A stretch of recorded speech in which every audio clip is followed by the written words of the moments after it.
Halo, jumpa lagi dengan saya Diku di Sawan Sayangi Hewan. Kali ini saya ingin membahas tentang koreng atau skabies pada musang. Skabies ini berasal dari semacam tungau atau kutu yang biasa kita temukan di hewan seperti kucing.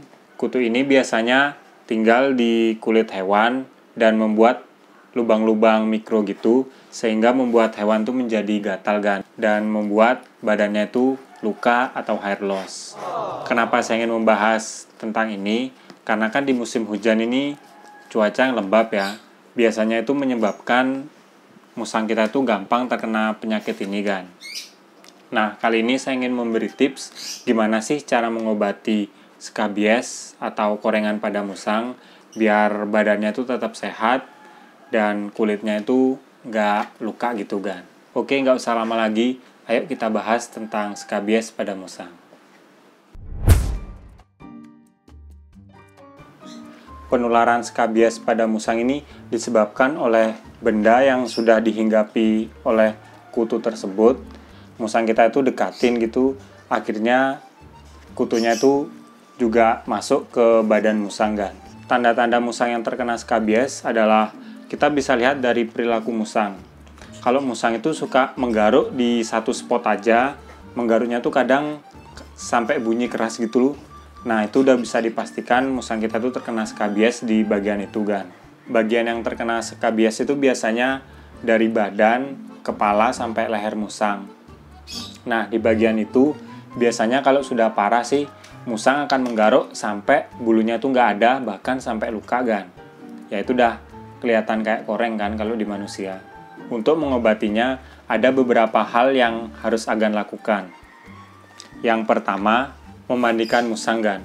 Musang yang sehat itu kan biasanya jadwal mandinya itu seminggu atau 2 minggu sekali kan. Tapi kalau musang yang terkena skabies, jadwal mandinya itu biasanya sih seminggu 2 kali kan. Pokoknya seringin aja mandiin musang. Dan memandikan musang itu bukan cuma mandiin biasa aja ya.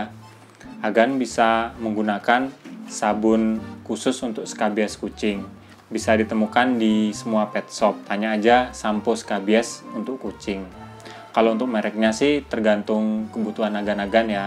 Kalau saya sih biasanya beli yang harga standar-standar aja lah. Selain itu juga air buat membilas badan musang kalau bisa dikasih kayak cairan antiseptik gitu kan ya. Biasanya merek Dettol gitu. Biar tungau atau kutu yang ada di badan musang itu bisa cepat mati. Selesai mandi, jangan lupa cepat-cepat keringkan badan musang. Yang paling gampang sih agan bisa menggunakan hair dryer atau lap Kanebo gitu kan. Pokoknya kalau bisa sekering mungkin lah setelah mandi.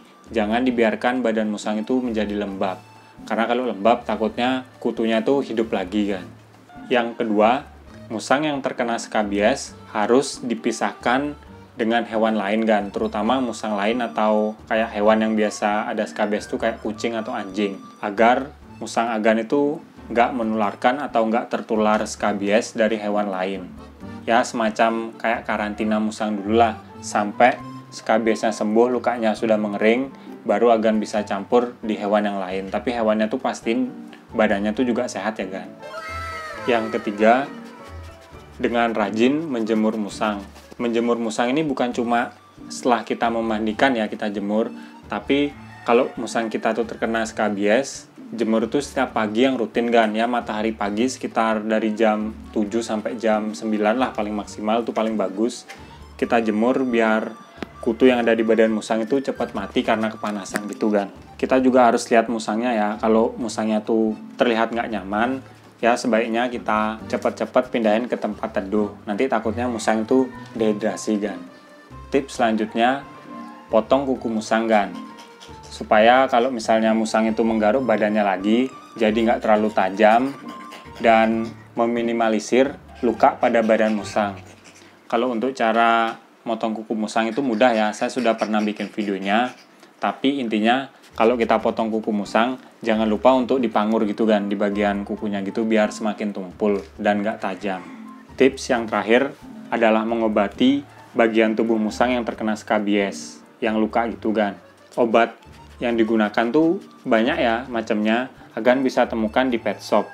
Ada yang berupa salep, ada yang berupa cairan spray gitu. Tapi kalau saya sih biasanya menggunakan cara murah, yaitu menggunakan betadine dan kapas gitu. Saya gosok di bagian badan musang yang terkena skabies gitu kan, sampai bersih.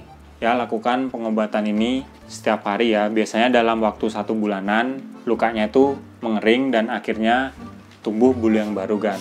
Tapi kalau dalam beberapa bulan skabiesnya tuh nggak sembuh, malah semakin parah, ya tugas agan untuk membawa ke dokter hewan. Karena pada akhirnya, kalau kita udah berusaha tapi hasilnya nggak sesuai ekspektasi, ya mau nggak mau kita harus bawa ke dokter hewan yang lebih mengerti tentang hewan-hewan mamalia seperti ini kan.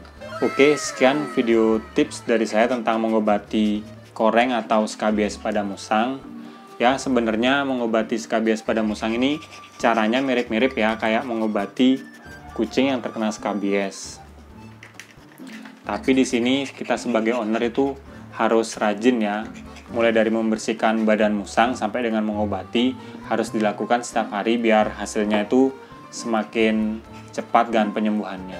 Oke, sekian video dari Sawan hari ini. Kalau Agan suka sama video ini jangan lupa like dan juga subscribe. Kalau misalnya Agan punya pertanyaan langsung aja komen di bawah. Nanti kalau pertanyaan bagus saya pasti buatin videonya.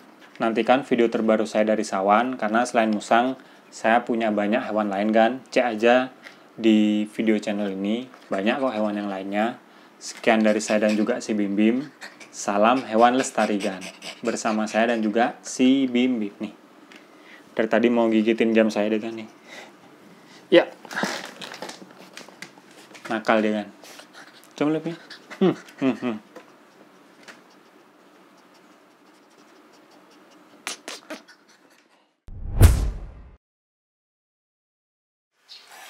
Bim Bim suka digaruk leher. Nah Bim, keenaan. Nah ya, kamu gak bisa garuk ya soalnya.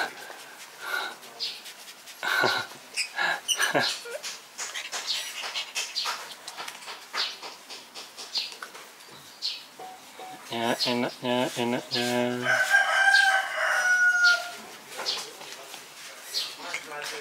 Malah tanganku digigit.